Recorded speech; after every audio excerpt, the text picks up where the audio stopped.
The top of my coffee grounds container was not fastened all the way. Eric, with I guess some slippery fingers, some butterfingers, if you will, thought, okay, I'll just take it out and held onto the top as the bottom part of that container fell down, and there were coffee grounds everywhere. Kitchen smells like coffee. I don't mind it. Hello, and thank you very much for downloading this most recent episode of Movie Guys Podcast. You can download many more episodes at movieguyspodcast.podbean.com. For those of you who do not believe me, Google this, please. It's everywhere. The director of the first Exorcist movie says on Twitter, end quote, "Hey, did you hear that they are remaking my movie or doing a sequel by the guy who directed those awful Halloween movies? I hope I'm not arrived to see it." 2 months later, he died. We're talking about the Exorcist believer. Eric, how the hell you doing? That's amazing. Is that's real? Google it right now. Yeah. Yeah, I'm serious. I'm dead serious. I know it's a weird way of opening it. He is. No. I actually can pull it up. If whoever pulls it up first can read it. But it's an amazing quote. This is a great way of opening this show. Amazing. I'll let you do it. Okay. Because I'm looking up the guy who David Gordon Green. Movie. It's David Gordon Green. Yeah, David Gordon Green, who did all the other. Yeah. Okay, here we go. Ready? Hollands. Here's the paragraph. On William Friedkin's passing, writer and film critic Ed Whitefield posted on Twitter and Facebook, William Friedkin once said to me, quote, "Ed, the guy who made those new Halloween sequels is about to make one to my movie, The Exorcist. That's right.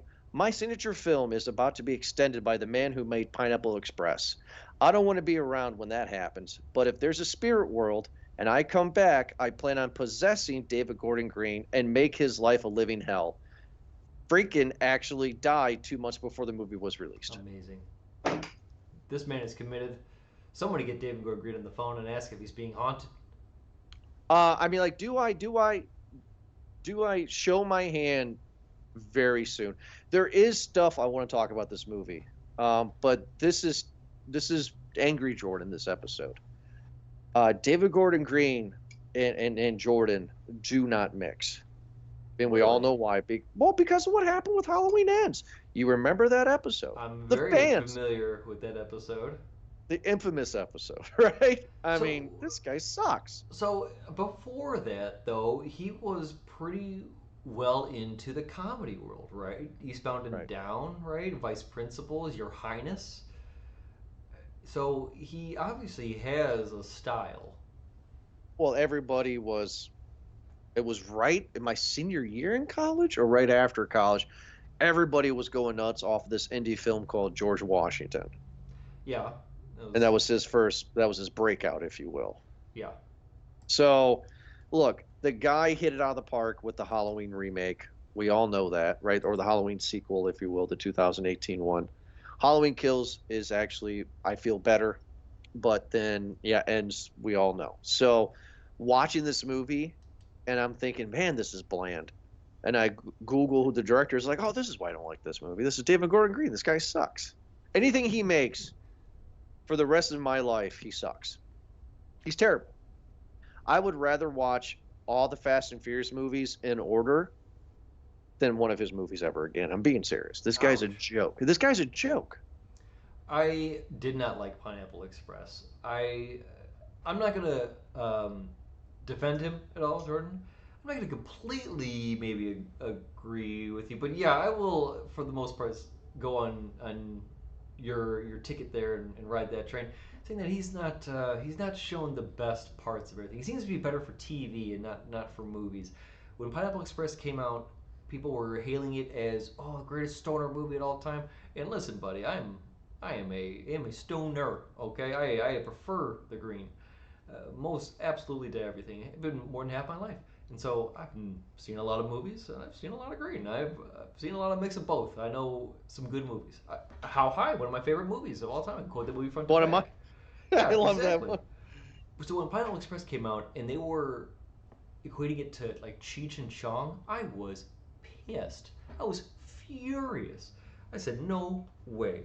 Pineapple Express will will have its trend for maybe 5 years between that college realm, and when that class graduates, they're going to forget about it because Pineapple Express has a flaw in that it's too old for the crowd it's presenting. It's a stoner movie, but it's not established in any sort of like high school or coming of age thing where you experiment with that and it's funny. This becomes, I don't know, diluted in its action, and it's trying to be funny. It's trying to do all the sorts at once and trying to be catchphrasy and gimmicky. I synced it. I get it. Right. It has its things there. Or Bill Hader, doing his little thing in the beginning.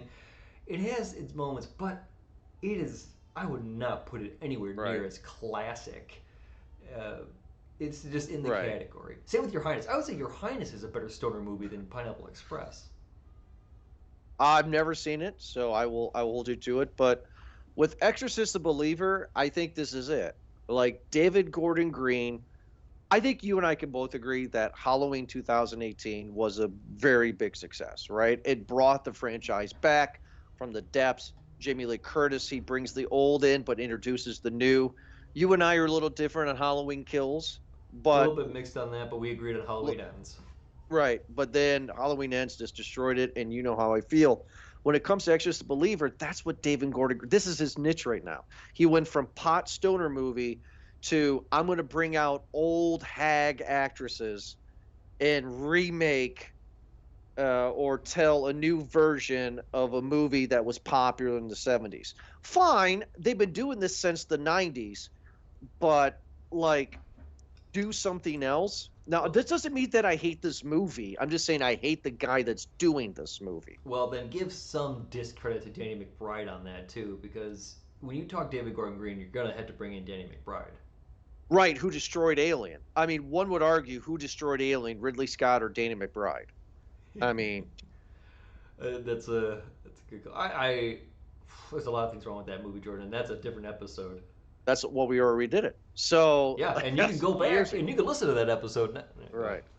But the reason why we won, okay, so we all know that I do the schedule here, and the reason why I wanted to put this on was because I think this is the first actual true Exorcist sequel since the beginning in 2000 something, so like 2004. Tell me about The Exorcist. How well do you know the franchise? Oh, extremely. Oh, God, extremely well. You and I run the same age. I don't know. Well, you're a few years older than me, but what got me into The Exorcist, the first movie, was the trailers for 1998, 99, where she did the spider walk, like the original movie. And my dad, and it was like, this is the deleted scenes remastered and put in theaters for the first time. Remember that? Do you remember that promotion? Yeah, you're talking about the 73 version, the re-release of... Right. Yeah, the re-release, and they added the spider walk and some of these deleted scenes.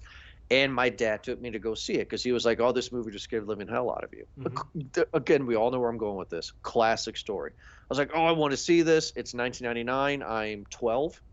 And Dad's like, yeah, let's take The Exorcist. It scared out of me. I can't wait to see you freak out. And, of course, my reaction was, yeah, this was scary. Yeah. Right. You know what, the same way. Because my dad was the same thing when we were going through that phase where it was the Omens and Poltergeist and The Exorcist, kind of the supernatural, spooky stuff.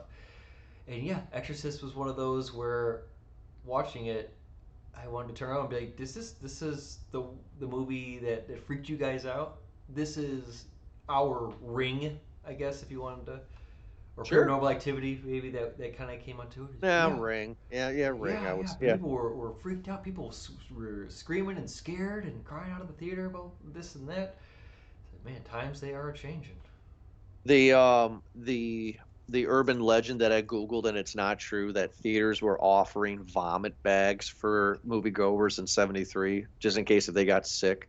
It's like, it's that nonsense. So, but I kind of put Exorcist in the same realm for me as Texas Chainsaw Massacre, the original. What I mean by that is I've seen the movies. I've seen them a few times, not a handful, but I've seen them a few times. I respect that. I respect what they're doing. I like what they're doing, but I'm not a fan. Now, I've seen the sequels to The Exorcist. I've seen The Heretic, which is ugh. I've seen all of them. I've seen 3, and then the reshot, remade prequel. Remember that? Exorcist the Beginning or / Exorcist Dominion, prequel to Exorcist. Those are two separate, though. But it's the same movie. Yeah. It's the same movie. It's the same characters and the same actors. Yeah. Different directors, So, though, right? right. Yeah. So Rennie Harlan did the Beginning. So the reason why we're doing this today, long intro, is because this, from what I know, is the newest sequel to The Exorcist since 2005 era, like around that early 2000s. Now, there's been exorcisms of and exorcisms of this, but not The Exorcist, right? This is the first one since those movies, since Exorcist the Beginning, that has been a true sequel. When it comes then to that compared to this, and you can tell this to the viewers, is it to their benefit to watch the first one before going into this one? No, not at all. See, that's what sucks about this, is that with David Gordon Green's attempt of Halloween 2018, you probably should watch the first one to kind of like get you caught up. With this one, there's no reason. They bring back some old characters. They say some things, but nothing to make you want to go, oh man, okay, she was masturbating with the crucifix. Okay.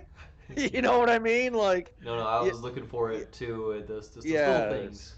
yeah. So, but that's why we're here. We're reviewing this. This is on Peacock, I believe. Yes. So here we're talking about it. I've been griping. I got some good opinions on this one. I like the idea that 2, 3, and 4 never happened. That's fine. We're in that David Gordon Green world.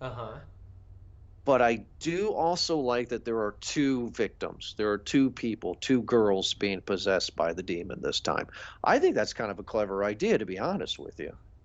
Yeah, I enjoyed it. I was just telling Sarah that I enjoyed the kind of mystery of it, that we get as much as the characters in the film.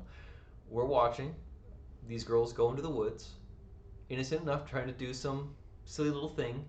Right. Suddenly they disappear. Everyone's freaking out, and then they show back up in so many questions. Everyone's asking, "What happened? Where'd you go? Well, what'd you do? Well, okay. Well, no. Obviously, you weren't just doing that. Something malicious happened. Someone attacked you. Someone kidnapped you. Someone violated you. Someone did something." And those are all the things that I'm sure us and anyone else would have to go through logically. Be like, okay, well, drugs, no. Sexual assault, no. What was it? What was it? And you're not getting any answers, and these girls aren't telling you anything either. What else can you do besides go on for tomorrow and see what that brings? I enjoyed that. Yes. I know some people would find it frustrating, but I think that's kind of how it goes. The other movies where, not just the franchise, but other possession movies of exorcism, where it goes through this whole passage. What's a good? The Conjuring would be a good one. All right, everyone knows that, where it's this haunted house and you have these rules. Or Exorcism of Emily Rose is another one, where they do the slow possession, where they have to weaken the spirit. They have to creep you out and play all these tricks, and then in your vulnerable state, then they attack and possess, and those types of rules. This. Right. We have vulnerability. We have a young girl who wants to contact her mom. Albeit played kind of not as a big piece, but that's what I figured in. And then they're just going, and we don't get that. We just get an overnight. All of a sudden it's the morning, they're gone, and then next thing we know they're possessed. That's perfect. Thank you. I don't need all that filler. That actually is a strong part of the movie, Eric. I would agree with you. See, you're in agreement on this. I think the first half of this movie is very strong. One of the lines that I really liked was the dad, which we'll talk about the backstory, but the dad says to the daughter, the main daughter, do you know how long you've been gone? And she was like, a couple hours. And he's like, baby, you've been gone for 3 days. Like Blair Witch, doesn't it? Right. Like, I'm like, okay, this is great. So, you know what? The funny thing is that not only do you and I agree on this, but it seems like a lot of the internet's agreeing on this too. This movie's critically panned. Fans hate it, critics hate it, and all of them are saying what you and I are saying, because I guess we're critics too, is the first half is very strong. and then it just goes a completely different direction. So, yeah. So what this movie starts out in Haiti, right? There's a woman. There's also a man, well, husband, wife, if you will. She's pregnant, and there's an earthquake, and buildings, everything kind of screws up, and then this pregnant woman gets trapped. And then cut to, how old's his daughter? 13, 14? Is she in high school? It has to be 13 because after the 13. events of that day, it said 13 years later. All right, 13 years later, they're from Haiti to Georgia. Were they in Haiti? Yeah. Cuba. Yeah, I think it was something like, okay. But Dominican. now they're in Georgia. Okay. And him and his daughter live a normal life. I think he has probably told his daughter, "Oh, your mom died in labor or something," right? But she has this friend who is comes from a very Southern Baptist family. Like all these this is great. Hey, friend, after school, how about you and I walk in the woods? I found this place, and let's try to summon my dead mom. I just want to talk to my dead mom. Great setup. And then, like you said, what we talked about, the girls go missing. Boom. We know as the audience that they're possessed, but the characters don't know. Well, sure. We're watching the movie called The Exorcist Believer. Go back to things that I dislike. I hate the dad in this movie. Victor, Leslie Odom Jr. His acting is bad. I don't know if that's how it was written on the page, but there are scenes where his daughter is literally floating in the air and there's no facial expressions. Yeah. He is blank. Yeah, I would agree with you that there are some moments when he's frozen. He seems stunned and doesn't know how to react, which, albeit I get it, fair for a real reaction, but this is a movie, and all the other parents seem to be going into their characters a bit more and really embellishing. He's just kind of watching everything. Right, He's just supposed in to the be the background. skeptic non-believer.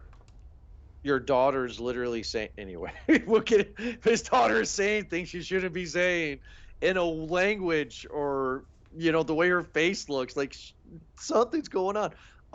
Yeah, my can I wife. just say real quick, I know but a lot of these possession movies have something in common, and that's when the person who is possessed changes their physical appearance. Sure. And people look at that and be like, "Oh, well, it's got to be like a cold or something, right?" Like it's Lyme disease. Yeah, it's just it's just contorting, and their eyes are yellow, and they got pus, lesions and everywhere. It says "help me" scarred on their body. That's nothing. All right, I'll give you a third ibuprofen here. Let's see if that'll do the trick. Maybe a Tylenol. Extra Benny is what you need to do. Drink all the NyQuil, hon. Last year in 23, we reviewed the Pope's Exorcist. It was kind of the same thing, right? That kid was all possessed, like that boy was all possessed, and nobody was like batting an eye. Like his hair was all sweaty and stuff, and his all scratches on his face. Yeah. Like nobody's like normal. Going into the tropes. Just like we want to talk about the second half of this movie, and with that movie, The Pope's Exorcist, it seems like there's a checklist for exorcism or possession movies, and this started off as something else that was going to maybe sidestep that checklist, but at the end it was just back to business as usual. Let's do the thing. Well, back to business and back to making Jordan angry, but we'll get there. So also another again, it's a trope. So my wife and I are Handmaid's Tale fans, and the nurse, the main nurse, the older nurse, she is at Handmaid's Tale. She's one of the evil women that are in charge of an organization, right? Yeah. So she's in this as the nurse, and one of the things that, again, very tropey, but for the movie, I like what the movies go in this first half, right? Where the nurse goes to the dad, the main dad, right? Victor, and she's just like, hey, I think something's going on with your daughter. He's like, I don't need your Bible stuff, blah, blah, blah. And she was like, hey, guess what? My name was Mary something. She'd go with this whole backstory about how she was going to be a nun, but she had an abortion, so she couldn't do it, or she was ashamed or whatever. And I've told nobody this, but somehow your 13-year-old daughter knew it. I thought that was good. Again, it could be bad movie, but when you get a good actor, Eric, like she's a good actress. When you get a good actor in a role, they're gonna sell it, right? Yeah, She sold that. this movie's called Believer, and in that moment, she made me a believer. And I think that's where Victor started to come around too. When you have somebody, your neighbor, an acquaintance, come to you with that real, that heart, and just pour it out and tell you, listen, I know what you're thinking, but this is a moment where you have to probably get serious here. In not in your conventional way. This is something, and the example why you should be taking it seriously. That mixed in with again her altered appearance should be very alarming, and why I would think that Victor finally started to go to the occult rather than go through science. Now, I don't want to harp on this more, but I mean, like, because I saw your reaction on camera. So you actually do think that this part where the nurse was telling the truth or confessing, right, that nobody else should know the story about her, but, her, and now that your daughter knows this, do you think that that was tropey, or do you think that because the actress is a good actress that she sold that well? Or is this the movie that you want? How many times in a movie do you see a dialogue or situation that is developed so poorly because all that needs to be done is for one character to come in and say the line and say, "Oh, well, they weren't there," or she's dead, or just any of that line. I know where they're at. They're underneath any of that one line where it shouldn't have to be this whole rat race when one character can plainly just give you the route, give you the easy out. I feel like this is one such situation where if this character, Anne, had not told Victor that, we would have had more of a movie where it would have been more Victor and more possession and the slow roll of that trope of him kind of falling into his skepticism. No, I don't believe you type thing. This scene, I think, cuts a lot of that out. Right. It goes just right for it. Like, listen, stop. This isn't like that time. I'm telling you very seriously, this is something that I never told anybody. Your daughter knew. And I think Victor had that in the back of his head. He didn't want to believe it because he knows. And the more and more he denies it, the more and more it seems to be getting thrown back into his face. This is where he accepts, and this is where that movie turns. I think this is the part, though, where we start getting that second movie. Right after the scene that I think was the scariest. I don't know if you agree with me or not, but the scene that made me go, oh, right, this movie's not scary. No, Let's right, but it's more of a thriller. Right, but there's a scene in the movie where I go, oh, I'm excited. Like, what's going to happen is where the other family is in church. And this is another thing that you've just said a little bit ago, right? The family brings the daughter, this other possessed daughter, to the church, who looks like Reagan from the first. She Really does. She looks wrecked, like her hair started to balding. She has scratches over her face. It's all right, honey. Let's go say hi to Jesus, And she's in there just being a brat in church, which is not uncommon. But what made me freak out, not freak out, I'm sorry, but made me go, oh, okay, what's going to happen is that you got the Southern Baptist, snake handle and bull crap, and she's gone when they take the little money tray around. That was the Eucharist. I don't think it was a money tray. Whatever. And the dad goes to find her, and like all the holy water and stuff's knocked down, like you don't know where she is. Mm-hmm. Like, that's a cool thing, right? What's gonna happen, right? Because she looks great. Like, the makeup is great. She looks great. And then all of a sudden she is walking down the aisle of the church, just messed up, like blood or something. Was that wine, like, on her dress, like looking straight Evil Deadish? Yeah. And I'm like, oh, this is gonna be cool. Nothing really cool happens from it, but great imagery. I would say after the church is where the movie goes. Brr. Yeah, when she started yelling, "The body of the blood, red rum, red rum." Right.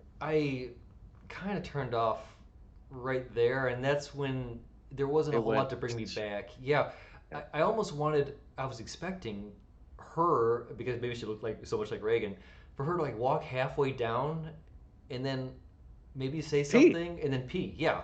Yeah, pee, like that long pee or something like Reagan does. Like, yeah. It's a scary movie. And then somebody takes her and says, "Bad girl." but yeah, and then again, those parents kind of, no, not kind of, they did piss me off. Yeah, they were bad. If your daughter was doing that, I wouldn't grab her and be like, "What's wrong with you?" No, I'd pick her up and run out, and we would go home. Bye, everyone. Thank you. Have a good day. Get out of here. Right. While this is going on, Victor, the other dad, has a good idea by putting his daughter into a mental hospital. And then he very conveniently discovers from the nurse Anne that there's this woman who wrote a book that's famous, quote unquote, who has a daughter that had the same experience. You should go find her. This is where, for me, now you said that you floundered because of the body of the blood, blah, blah. But the movie floundered because, what's Ellen Bernstein? Is that the actress's name? She was so easy to find in this movie, right? Like Jamie Lee Curtis was harder to find in Halloween 2018. This woman is living Nights in Rodantic Nicholas Sparks style on a beach. You know what I mean? Like, yeah, she is. So easy to find, not a big deal. And you laugh because it's true. Like. No, I get it completely. That's the first thing I said. She's living at a beach? What the hell is this lady doing? Right. And I brought Nights of Rodanthe because she's old. She's wearing that, that Diane Lane uniform. Right. So or Keaton, whatever. Congratulations, David Gordon Green. You brought Ellen Bernstein back. Congratulations. Who was in the original? I completely forgot. She's in two of my favorites. She's an Exorcist and Requiem. And she's which is. She's Detroit. She's a Detroit girl. Yeah. Nice.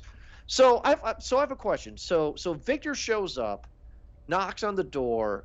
Ellen Bernstein. What's the actress's name? I'm sorry, not the actress. What's the character's name that she plays? I should know this from loving the first movie, but. For the Exorcist. Yeah, for Ellen Bernstein's character. What is her name again? Let me pull it up here. I had it here, and then I was looking at it. Because I feel like I'm disrespecting Exorcist a little bit here. Probably. Right? What's her name? Why can't I look this thing up? Here it is. Oh, Chris. Chris. Okay, so she plays Chris. What also started to piss me off is that this random dude knocks on her glass, door, and he shows a copy of her book, and then the next thing is he's inside, like, drinking tea. Yeah. I'm just like, what? Okay. And she says a line that made me mad, where she was like, "Oh, this happened to my daughter, but I haven't talked to my daughter in years. I don't know where my daughter is." I'm like, really? Like, Reagan, Linda Blair, we're not going to know where she is? God, David Gordon Green. Sequel, right? Like, that's such a cop-out. Like, because also, too, Chris in the first movie was a respected actress. Like her character in the movie was a Hollywood actress. Yeah, that's what I had thought, too, is that because they were entertaining in their house for the most part when Reagan was still doing that. Yeah, they were like socialites. Yeah, she was an actress, and they were in Georgetown for a role in a movie, and she got possessed. But anyway, so she's going to come and help. Chris is going to come and help. She's not an exorcist, which I was like, okay, so the whole point of the movie is called The Exorcist. Keyword, there's no exorcist in The Exorcist. Believer. Well, you gotta believe. There's not. Right? Not official. No, there's not. No, there's not. So this woman, this old hag comes in. Now I love Ellen Bernstein, but I'm saying for the character in this movie, right? All respect to her, but for the character that she plays, she's like, I wrote a book. I had this experience in '73. Sure, random guy. I'm gonna come help you out. No big deal. Let's go kidnap your daughter from the mental hospital and let me help you. right? And then she goes to the other family's house. They break into the other family's house. The mom is in the kitchen in the corner with the other kids praying to Jesus, and the dad's freaking out. God. Right? And then Chris, our Jamie Lee Curtis, if you will, right? Yeah. Our big star gets wrecked because the other girl possessed stabs her in the eyes and blinds her with a cross, and then that's it. Chris is gone. It's like, why bring that character back? Why would you do this? Just so she can get stabbed in the eye? Why? Yeah. It'd be like remember in Halloween Resurrection, a lot of Halloween references tonight, where the opening of the movie is Jamie Lee Curtis getting killed. Yeah. Why? There's like, just why bring her? Like, why are you doing this? Why She doesn't split die up in this movie. constantly. In this scene of the house, they're going there because they know, right, that Catherine, the daughter, is just as bad as Angela, as Victor's daughter is. They're going into that house expecting to see this, and so when they knock at the door and they say no one's home, and then oh wait, no, someone is home, and then they go in and they see it just in shambles, obviously just wrecked everywhere. Right. That's an alarm right there. There. Again, and here's another thing that really pisses me off during this entire movie, dude. I was questioning what time period this was because of how infrequent they use any goddamn technology in this movie. I saw a cell phone maybe twice in this movie. I saw a laptop maybe twice in this movie. You have all this technology, and not once is there a text. Is there any sort of like news outlet or to call of distress? Anything? A flashlight? You bring in an old school Duralight? You don't have any sort of LEDs when you're looking in the forest. You have your old school just mag light. That's the dumbest thing. If it's present time, you have all this technology. None of it's being used, and I hate it. It's terrible. It is confirmed. I'm sorry to interrupt you. So when the dad, I think it's at the end of the movie, like one of the last shots, the dad visits the mom's grave, and it said she was born. This makes me feel old. Makes you born in 1986 and died in 2010. Every director, David Gordon Green, I know you're listening to this movie. Your next movie includes some technology, man. People, you have your phone on you right now. I know you do. You're probably Googling us right now because of how bad we're bashing you. And that right there is an example of why you should include your technology, because you're not including it in anything. What was the other movie, Cobweb, that we watched? Oh yeah, Cobweb. Where again, these horror movies, man. Well, really... I mean,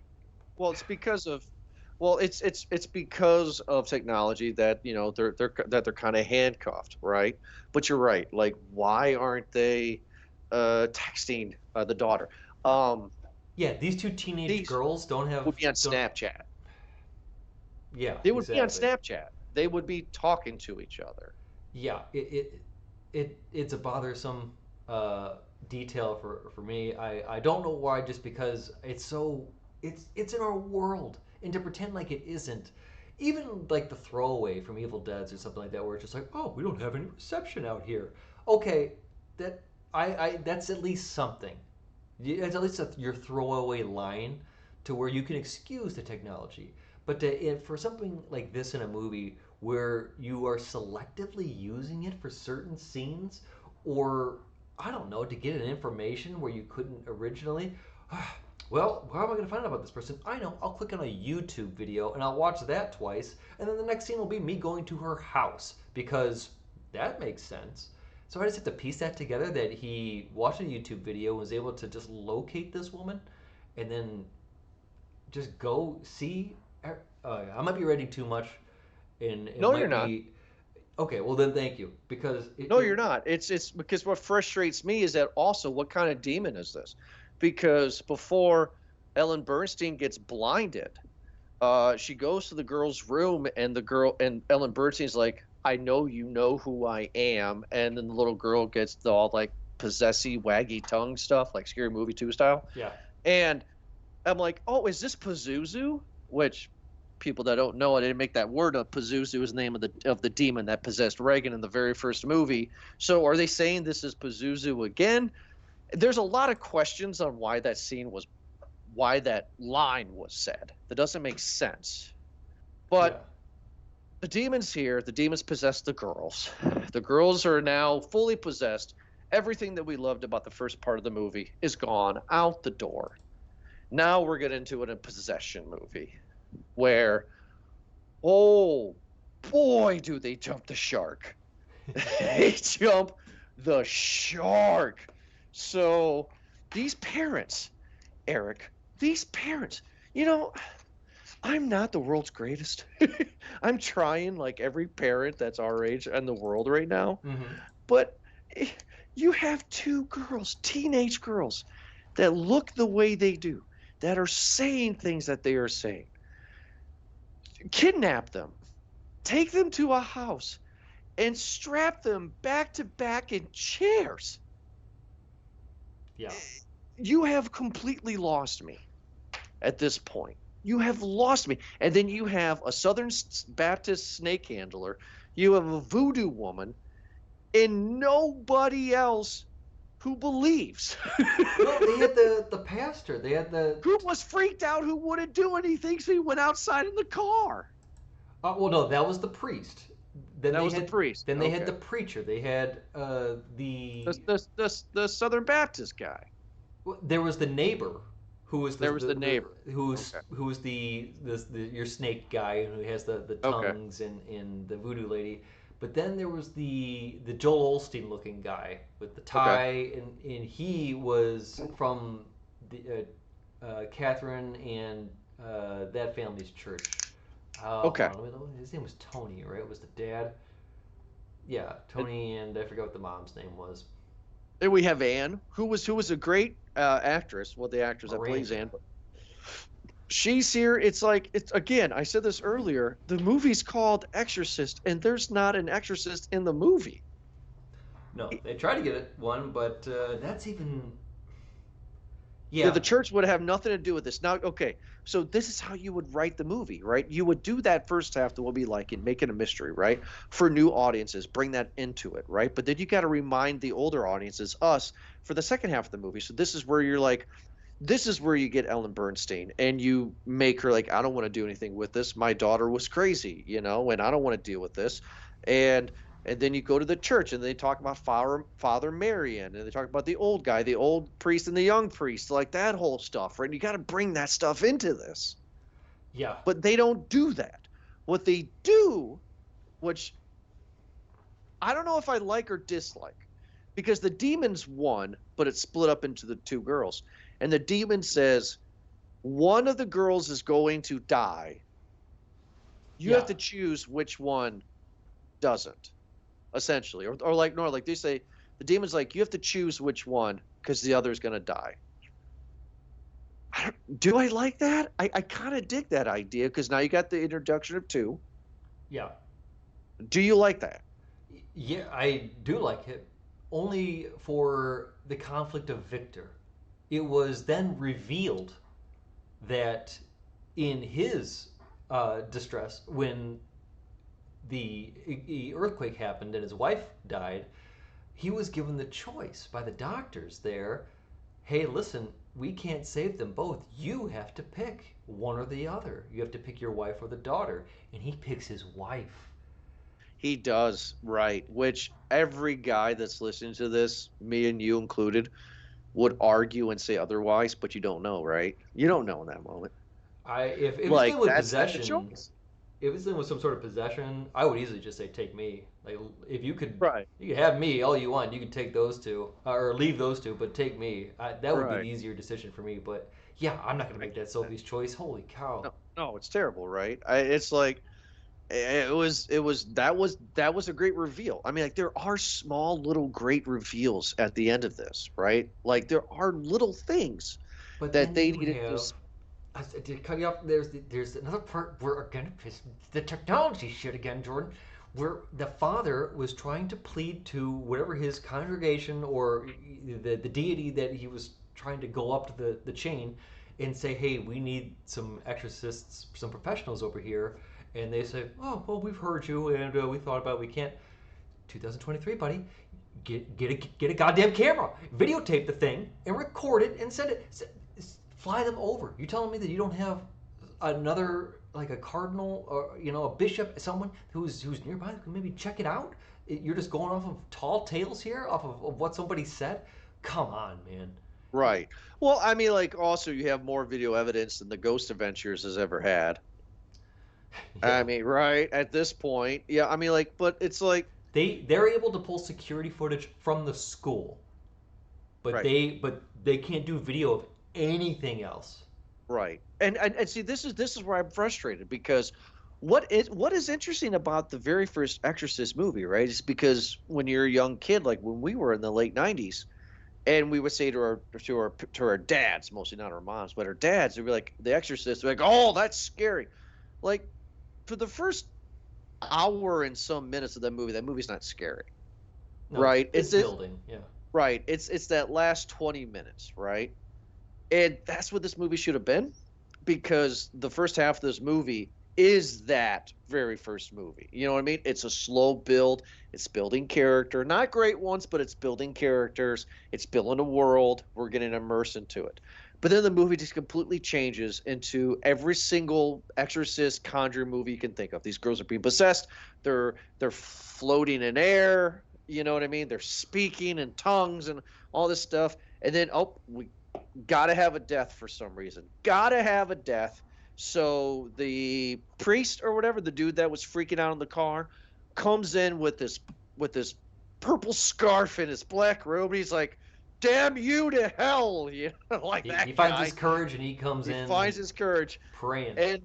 And then this is David Gordon Green's cleverism, if that's a word. It's not. And this is me making fun of him. Hey, you know how in the first movie, Linda Blair's neck turned all the way around, and that was really cool?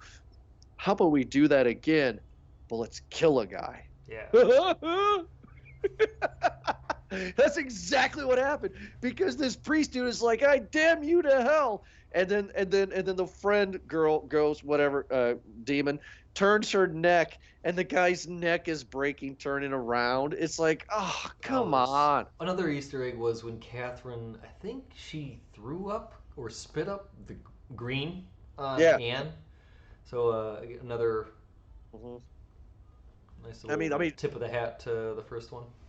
This whole thing has turned into every Exorcist movie. Nobody said the power of Christ compels you, like the tropes. Like, where's the ball, the Jaws music? Like, where is that? That was here.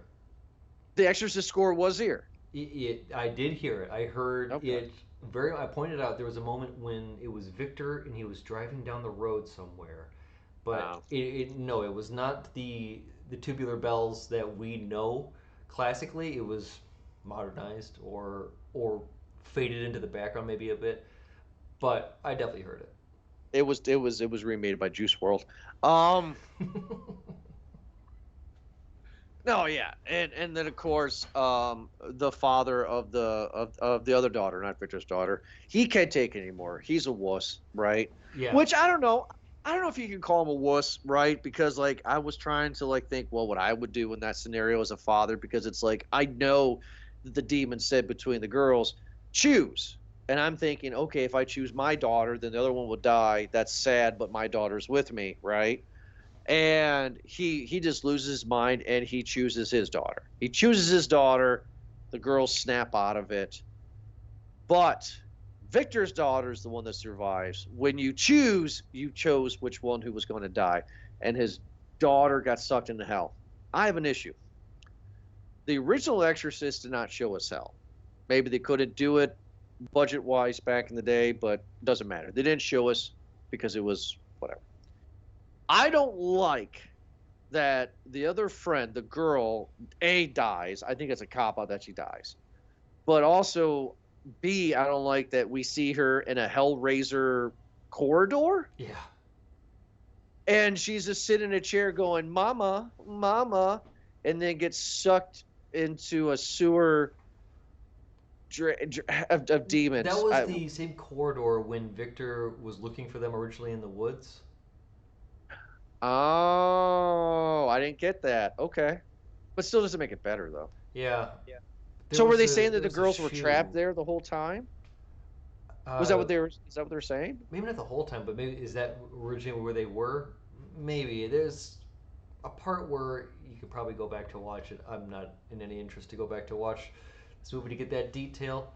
Right. But I think it was made vague for a reason. Did you like seeing hell? It was not necessary. No, not necessarily. Was that hell? Sure. It was. It's close enough to what it is. I do see what he was trying to do, David Gordon Green, with the Tony character, though. Certain shots that you get is just in his attitude first, is that obviously he's pretends to be this very religious man. But you kind of see little blips of his character, and I think it really comes out towards the end when obviously he's freaked out for his daughter. Of course he loves his daughter, and would do anything for it. But when they are going into the house to perform the rite, and he's the only one that doesn't take off his shoes, that again has that moment of belief where does he actually believe? Yeah, he's or he doesn't want to accept. Maybe he's to the certain point, or when he retreats, when he can't take enough and he goes to cower behind the wall, and then eventually in his sheepish, I guess, cowardice, he just jumps out and says his daughter's name because he just wants to be over. I liked, though, that Victor and Miranda were strong enough to not give a choice. They know to not say that. Of course, it's. I would love to want to save my daughter. Of course. Sure. I would be tormented for the rest of my life, though, knowing that through my actions, another girl was killed to save that. I would feel responsible for that death. That I had killed somebody. I get it to save my daughter, but that girl is still an innocent. Which I've been saying, if they had an actual real exorcist, right? Demons play games. So who's to say that this would have been the outcome if we had an actual like young priest, old priest, exorcist team up? You know what I mean? Because if they would have had an actual exorcist, yeah, okay, whatever, you have your games, only one girl will survive. Also, why would the demon even allow that? Like, hey, I'm a demon. I'm lying to you and saying only one girl survived. Trick's on you, both girls are dead. So, why? And here's another part too that is addressed in other movies is when the spirit is expunged and when casted out of the body of the host, does it just disappear? Does it just go into vape and goes back to hell, right? That's one way, I guess, if they're channeling it. But you have seen other movies where it passes on, whether it be like Fallen or even the Pope's Exorcist. He put it into a pig and then killed the pig. Right. Oh, yeah. That at least was better. Right. Yeah. Just something like that, where as this, it was, all right, choice was made, and they did a bunch of smoke and mirror tricks, actual smoke and mirrors. Right. And it really didn't do a whole lot besides kind of torment or get them ready. It seemed like it was going to the way of an exorcism, but then Tony, the dad, just couldn't have it anymore, and he grew impatient, shouted the name before the rite was done, and that's what happened. But that seems weird for a demon to possess both girls, and then once one dies, they're just like good. But I guess, you know what? I think I just answered my own question. The demon got his soul, and then they're good. He got his soul. Yeah, he made his quota for the month. But the last shot of the movie and when I originally saw the last shot, I smirked. I didn't smile, I smirked. But then I was like, oh, was that justified? You're talking about the classroom, or? No, the end of the movie where blind Chris is sitting in a chair, and out of nowhere, the real Reagan, Linda Blair, shows up and says, "Mama," or something. How much do you think she got paid for that? Oh, she got paid. Yeah. She got paid. Ellen Bernstein. This is an IMDb trivia thing. Ellen Bernstein turned down the movie, and then they offered her double salary. So then she donated her salary to like some Screen Actors thing. True story. So there's already a sequel planned. Exorcist starts with a D. Deceiver. I don't know. Deceiver.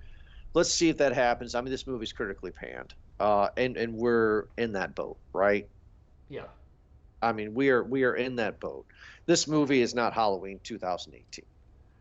Yeah, I do like an exorcism movie. I do like a possession movie, but there have been so many that just seemed really promising, and it just Exorcist. The beginning was one that I had brought up before, where I was all on board.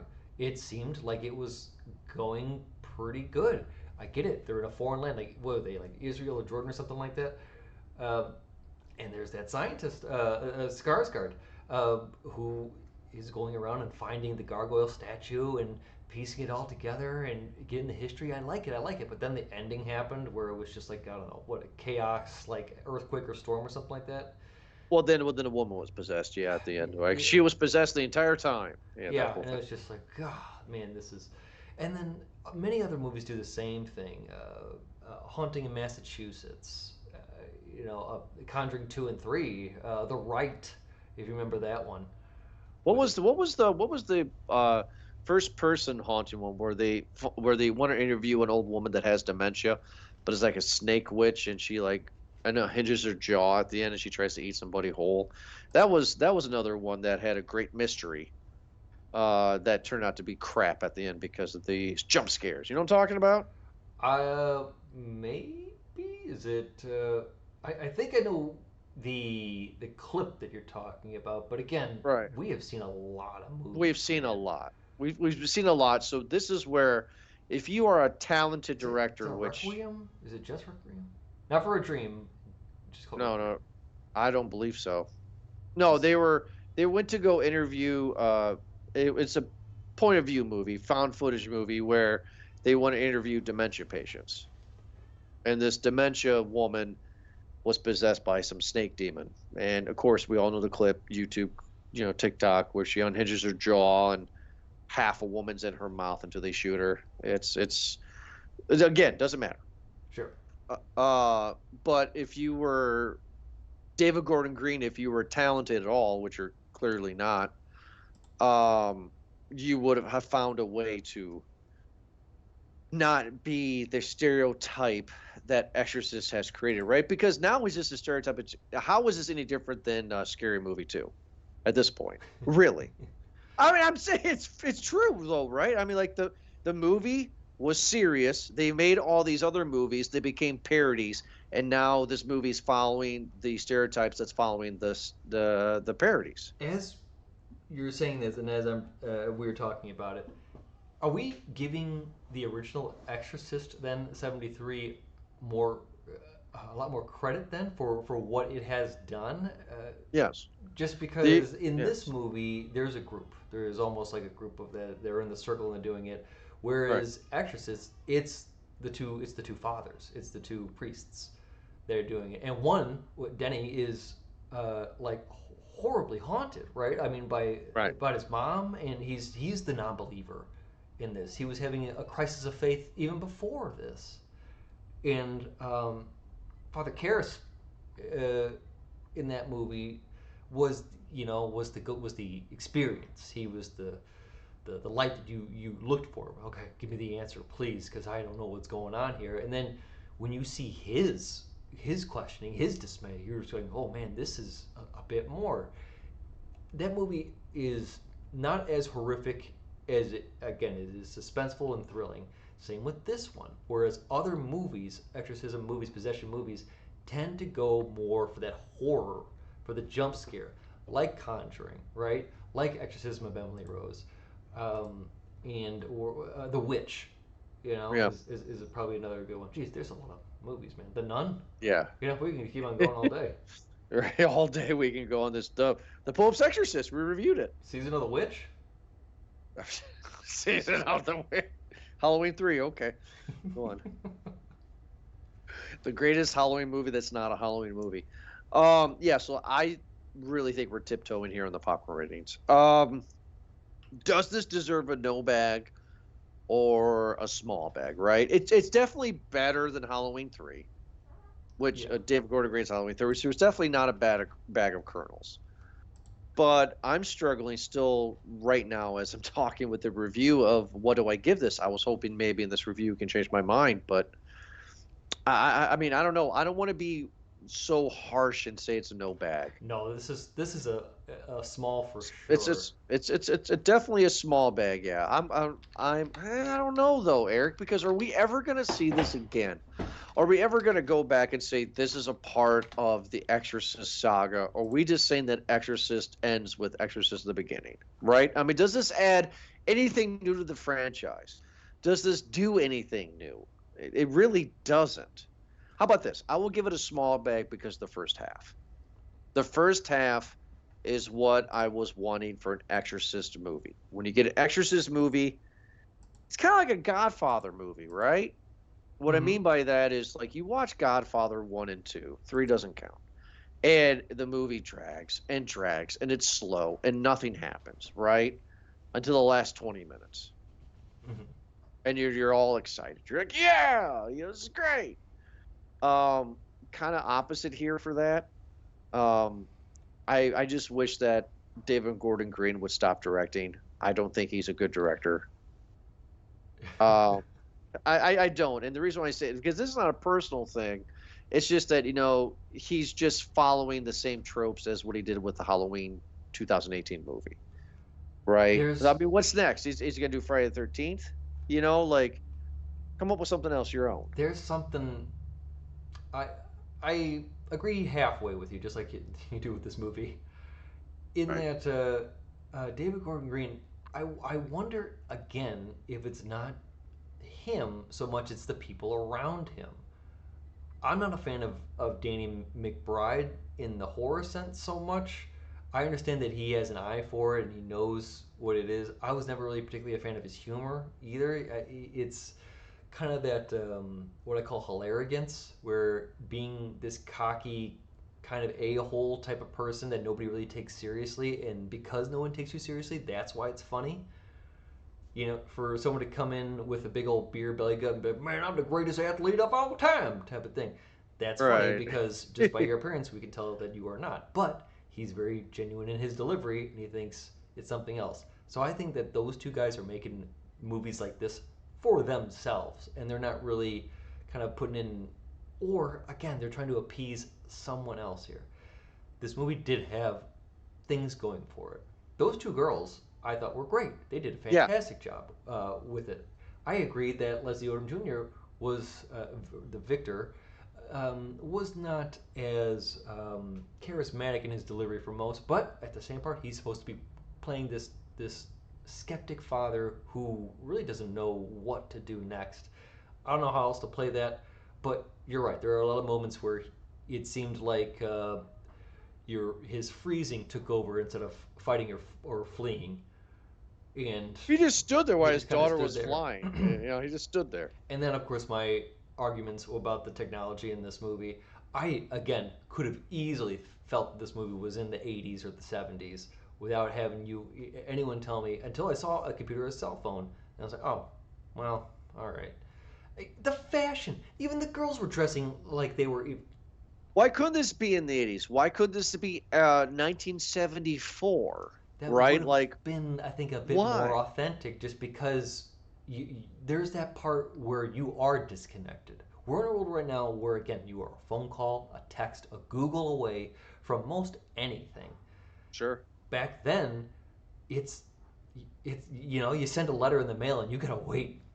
That's it for your help. You gotta make a phone call and put it on the voicemail, or hope they pick up, because a lot of answering machines didn't exist back then. You're alone. You're in the water on your own, bud. You're stranded. that is scary. That's fearful, man. But for these people to willingly just disregard almost any sort of I don't get what world they're in. So Chris is a person who's known in this world. She's famous, but She's famous, yeah. so is this exorcism just completely just off the radar then? Have they She wrote the book, and she was, I mean, like they said that she became very wealthy and famous off the book, negating that she was an actress in the movie. You know what I mean? Like her character was an actress. So, like, she just rode the coattails, that she was this person that wrote a book in 73. I mean, let's just call it out. It is 2023 when this movie came out. It's the 40th anniversary? 50th? Yeah, something like that. It's 73, so 83. 93, 2003, 2013. Yeah, this is the 50th anniversary. Is it the 50th? Quick math, yeah. You're smart. Yes. This is the 50th anniversary of Exorcist. That's why this came out. I mean, that's as much thought as David Gordon Green put into it. I mean, come on, right? No, I get you. Again, just I don't get it in the world where it's like this. Is she supposed to be seen? Chris, by the way, Chris, that's what I'm talking about. Is she supposed to be seen like some sort of like a modern day Uri Geller? Is some fraud, who? No, they haven't saying that in this movie. They just said that she wrote this book. She said that her daughter was upset that she wrote the book because she became rich and famous off of it. That was it. That was the line. Right. So like, there's obviously a level of awareness here that demons and possessions are okay. I'm asking questions I'm not going to get answers to unless they're in the Deceiver, which I doubt. Which the Deceiver will not come out, right? There's like those little lines that should have been missed, right? Like, I mean, like when Victor came to the house to Chris, she should have said the stereotypical line of, "Oh, you're one of those who thinks they have a possession, huh? I've had thousands of you over the past 50 years." Yeah. Where was that line? Exactly. That's a trope, but that would have another worked. throwaway too is when Angela is confined in her room at the psych ward, and she's with her nails carving Reagan in the wood, and what? Who's Reagan? I don't. Who's that? Like, what the hell, man? Right. Nobody at the psych ward's like, huh? She's her nails. Like, oh, her name's not Reagan, huh? Oh well, but replace it. Better not ask any questions.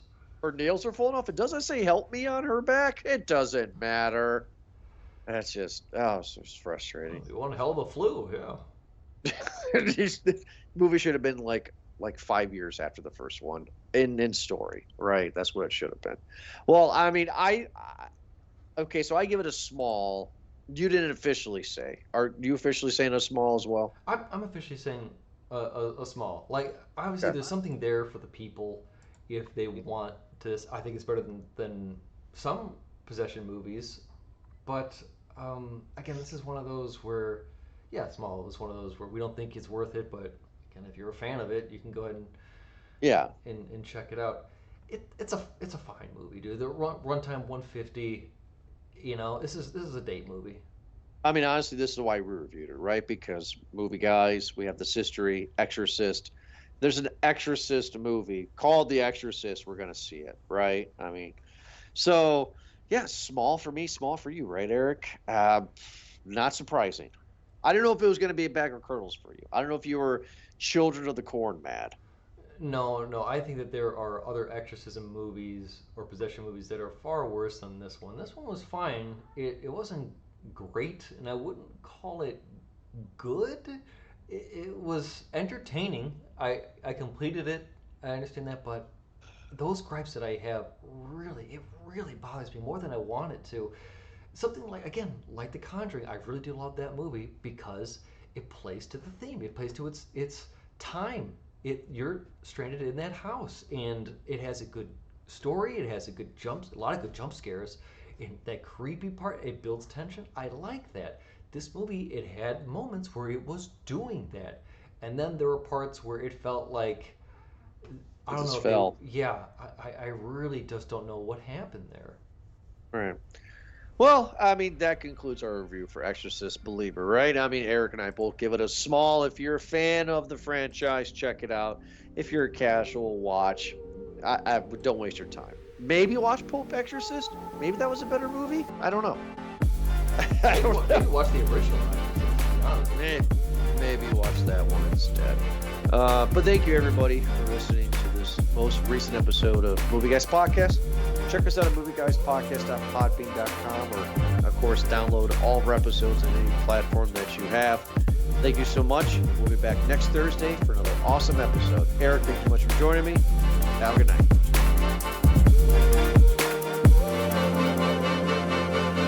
Do you see how I'm supporting Michigan by wearing my old school Pistons hat there, bud? That's a horrible way to support Michigan, by wearing our worst team's logo right now. I don't know. I mean, this is pretty legit, man. Oh, the throwback, of course, is Yes, it's a legit. throwback. When I was at Little Caesars Arena to see the game, they were selling this stuff like hotcakes. The throwbacks sell better than the current, I think, right now, and that's just because people want to be reminded of a time when the Pistons were actually good.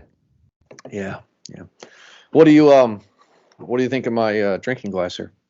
I love your 19th hole drinking glass. I feel like every grandpa or grandparent has a cup like that that's just kind of sitting. I have 4 in like the back of their cupboard. Right. You go, Grandma and Grandpa, what's this for? And they go, oh, that's my tea drinking, my iced tea drinking cup. And what they mean by that is it's their camouflage cup, because they would drink something out of it, but then they'd be pouring a little something extra in it. Right. That's exactly what it's for. So that's Grandpa's cup. Don't touch that. It's Grandpa's tea. Grandpa's medicine. You know what's funny, and I guess this kind of shows my love of beer.